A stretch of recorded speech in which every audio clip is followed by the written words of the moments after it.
கோட்டுக்கு பேக் சைடில் உள்ளதான் நம்ம வந்து இப்போ அளந்து நெக் வந்து கட் பண்ண போகிறோம். ஃப்ரண்ட்டுக்கு வந்து ஆல்ரெடி நான் வந்து எடுத்து வச்சுட்டேன்.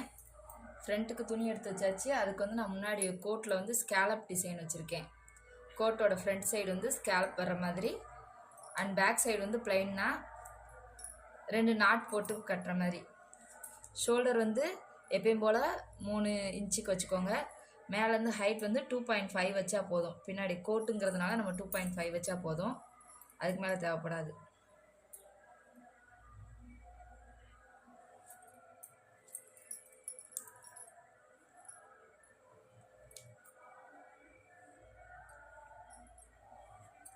இது நீங்கள் கோட்டுக்கு வந்து நான் உள்ளே போடுற அந்த ஸ்கர்ட்டுமே வந்து இந்த மாதிரி நெக் ஷேப் தான் கொடுத்துருக்கேன். அதனால் கோட்டுக்கும் இந்த மாதிரி தான் கொடுத்துக்கிறேன்.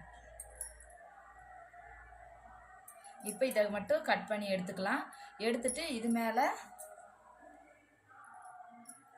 இதோட லைனிங் கிளாத் இருக்கும்ல, இதை வச்சு நம்ம வந்து ஸ்டிச் பண்ண போகிறோம். ஸ்டிச் பண்ணிவிட்டு இதில் இருக்கிறது மிச்சத்தையும் நம்ம கட் பண்ணி விட போகிறோம். ஓகேவா? இதுக்கும் நம்ம பேக் நெக் வரைஞ்சிட்டு இது ஒன்றா வச்சு ஃபஸ்ட்டு அடிச்சுட்டு அதுக்கப்புறமா இதை நம்ம கட் பண்ணி எடுத்துடலாம்.